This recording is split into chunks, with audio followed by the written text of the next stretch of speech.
Ils ont trouvé les yeux sur l'escalier, pas dans les orbites où ils auraient dû être, mais posés soigneusement comme des offrandes 2 perles pâles, fixant le vide depuis une flaque de sang, comme si, même dans la mort, les sœurs Papin voulaient être vues. Le Mans, France. Une ville noyée sous un ciel gris et de vieilles pierres, où le temps semblait traîner les pieds comme un mendiant en hiver. Et dans une rue étroite, aussi rue Bruyère, se dressait la maison des Lancelins haute, étroite, respectable. Le genre de maison où les rideaux sont toujours tirés juste assez pour voir sans être vus, et où l'écho des pas dans le couloir était aussi sacré que la parole de Dieu. À l'intérieur, Christine et Léa Papin y vivaient depuis presque 7 ans. Bonnes, servantes, ombres. Leur présence n'était pas accueillie, mais tolérée nécessaire, comme la plomberie. Elles étaient responsables de tout. Cuisiner, nettoyer, coudre, récurer, repasser, porter les boîtes à chapeau de madame, essuyer la boue sur les bottes de monsieur, et écouter, toujours écouter, la langue acérée de madame. Christine, l'aînée, était vive à sa manière. Pas instruite, mais perspicace. Silencieuse, intense. Son regard durait toujours un peu trop longtemps. Ses humeurs restaient froides, puis débordaient soudainement comme une casserole oubliée sur le feu. Mais elle faisait son travail impeccablement. Madame l'avait même reconnue. Pour une paysanne, avait-elle dit un jour à une amie, Christine est plutôt maligne, peu, être même trop. Léa, plus jeune de 7 ans, était plus douce. Elle parlait rarement à quelqu'un d'autre que sa sœur. Elle se déplaçait comme si elle devait s'excuser d'exister. Ses yeux cherchaient toujours ceux de Christine, comme un chien attendant une approbation. Leur chambre sous les combles exigus, froide, meublée à peine, était tout l'univers qu'elle connaissait. Elle dormait dans le même lit, bien qu'il y en eût 2. Et chaque nuit, Christine lui brossait les cheveux en lui murmurant à l'oreille, longtemps après que les lampes se soient éteintes. Les Lancelins René, Léonie et leur fille Geneviève occupaient les étages inférieurs. Petite bourgeoisie rigide, ils vivaient dans une retenue raide et s'accrochaient à leur statut social comme à une armure. Madame Léonie, en particulier. Une femme faite d'angle, connue pour sa voix aiguë et ses migraines incessantes. Son mari, plus réservé, préférait le cercle privé du club ou les promenades solitaires. Geneviève, pâle et correcte, parlait comme si elle avait peur de ses propres pensées. Elle observait les bonnes comme des insectes derrière une vitre. La tension était là, suspendue dans l'air, épaisse et muette. Une tension de classe, une pression qui montait lentement derrière les portes closes et les sourires polis. Jour après jour, la même chose. Les mêmes pas, la même poussière, la même eau glaciale dans les bassines en fer blanc, les mêmes remontrances. Pour Christine, cela la rongeait. Elle, qui avait autrefois rêvé d'être religieuse ou secrétaire, en était réduite à astiquer les rampes d'un escalier pour une femme qui ne la regardait même pas. Christine avait été une enfant. Elle avait déjà souri. Mais les années de servitude avaient fait d'elle autre chose, quelque chose d'immobile, en ébullition. Et puis il y eut le fusible. Une broutille, un fer à repasser qui court-circuite, et le fusible qui saute. Les Lancelins revinrent ce soir-là sous la pluie, agacés que les lumières du couloir soient éteintes. La migraine de madame éclata. Elle se mit à hurler, pas seulement à Christine, mais à travers elle, à propos de la poussière, du silence, de l'ingratitude des classes inférieures. Sa fille s'en mêla, répétant, jugeant. Les insultes pleuvaient comme du vinaigre. La mâchoire de Christine se serra. Et puis madame leva la main. Ce fut la fin. L'étincelle. Christine bondit. Sans hésitation, sans prévenir. C'était comme si la tempête avait toujours été là, tapie dans ses os, et qu'elle éclatait enfin à travers ses poings. Elle repoussa madame avec violence. Geneviève hurla. Une cruche en étain fut la première arme. Christine l'abattit sur le crâne de Geneviève. Un bruit de fruits éclatait. Le sang gicla en fine brume sur le papier peint. Geneviève s'effondra, sonnée mais vivante. « Léa !» La voix de Christine claqua comme un fouet. « Les couteaux !» Maintenant.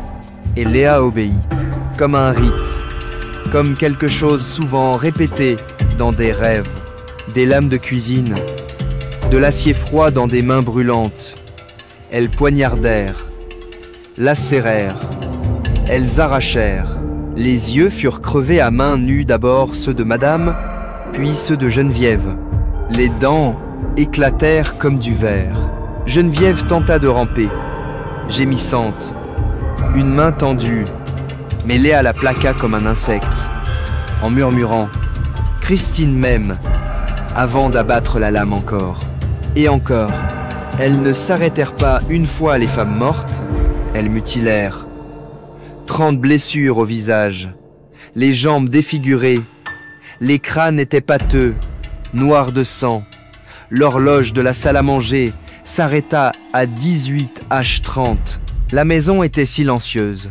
Il y avait des nuits, dans le grenier, où le silence poussait des dents. Pas celles qui mordent, mais celles qui s'enfoncent lentement, insupportablement dans le crâne, comme un murmure qui ne finit jamais. Christine se redressait, dans le noir, les mains crispées dans les draps, les yeux écarquillés, absents. Elle entendait la maison respirer, les ronflements de Madame, 2 étages plus bas, le clic discret de l'interrupteur de Geneviève, le poids des plafonds les séparant comme des couches de peau vernie. « Nous sommes des fantômes pour eux », murmura un jour Christine, la voix plate, creuse. Des choses mortes qui cuisinent, nettoient et disparaissent quand ils clignent des yeux. Et Léa douce, muette Léa, tourna son visage contre la cuisse de sa sœur et répondit doucement « Je préfère être ton fantôme que leur chien ». Les mots étaient doux, mais ils se plantèrent dans la poitrine de Christine comme une lame. Cette nuit-là, elles se serrèrent un peu plus fort, comme si l'amour pouvait devenir une arme assez tranchante pour faire saigner le monde. À l'étage, les sœurs se lavèrent. Elles se nettoyèrent calmement. Christine saignait légèrement d'une coupure au pouce. Léa l'enroula d'un pansement.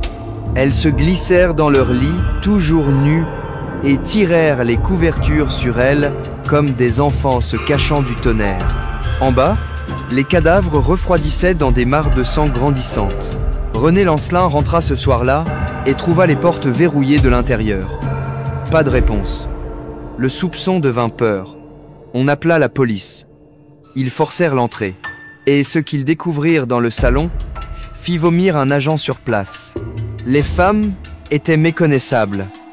Plus d'yeux, plus de dents. Les visages déchiquetés. À l'étage, ils trouvèrent les sœurs Papin allongées côte à côte. Christine leva les yeux et dit, sans aucune peur, « C'était elle ou nous ». En prison, Christine perdit pied. Elle ne parlait que de Léa. Lorsqu'on les séparait, elle hurlait pour elle. Elle cessa de s'alimenter, refusa de s'habiller, tenta de s'arracher les yeux. Les médecins appelèrent cela une folie à deux, une psychose partagée. Ils dirent que les sœurs s'étaient nourries de leur propre délire trop longtemps, dans l'obscurité de ce grenier. Christine affirma que c'était une justice divine, que Madame l'avait frappée la première, que leur amour devait être protégé. Léa, elle, ne disait rien. Elle regardait le sol, attendant toujours la voix de Christine. Pendant le procès, Christine confessa tout, avec un calme glacial, sans remords, sans excuses. La salle d'audience était suspendue à ses lèvres, à la fois horrifiée et fascinée. Des femmes s'évanouirent, des hommes chuchotèrent. Était-ce une guerre des classes? Un amour interdit? Un inceste? Une folie? Ou simplement une horreur qui défiait toute explication? Christine fut condamnée à mort par guillotine. Plus tard, sa peine fut commuée en réclusion à perpétuité. Mais la vie ne dura pas. Elle refusa de manger, En 1937, elle mourut. Certains dirent que c'était de langueur. D'autres parlèrent de chagrin d'amour. D'autres encore pensent qu'elle s'est laissée mourir. Léa, elle, fut condamnée à 10 ans. Elle en purgea 8, puis disparut. Certains disent qu'elle s'installa à Nantes et travailla comme femme de chambre. D'autres, qu'elle entra dans un couvent. D'autres encore affirment l'avoir vue errer dans un cimetière du Mans, parlant à des ombres. Les sœurs Papin devinrent une légende. Jean-Paul Sartre et Simone de Beauvoir analysèrent l'affaire comme le symptôme d'une oppression sociale et d'une déshumanisation. Jean Genet en fit de l'art. Des films comme La Cérémonie et Sister, My Sister réimaginèrent les meurtres. Dans ces récits, Christine devient une martyre de la folie. Léa, un fantôme dans l'ombre de sa sœur. Mais la vérité? Elle pourrit encore dans les murs du 6 rue Bruyère. 2 femmes, enfermées dans un système qui les traitait comme des meubles. 2 esprits fondus en un seul, un lien scellé par le sang. Elles n'étaient pas des monstres, elles étaient des miroirs. Et ce qu'elles ont reflété, ce n'était pas seulement l'horreur, mais l'abîme entre ceux qui servent et ceux qui sont servis.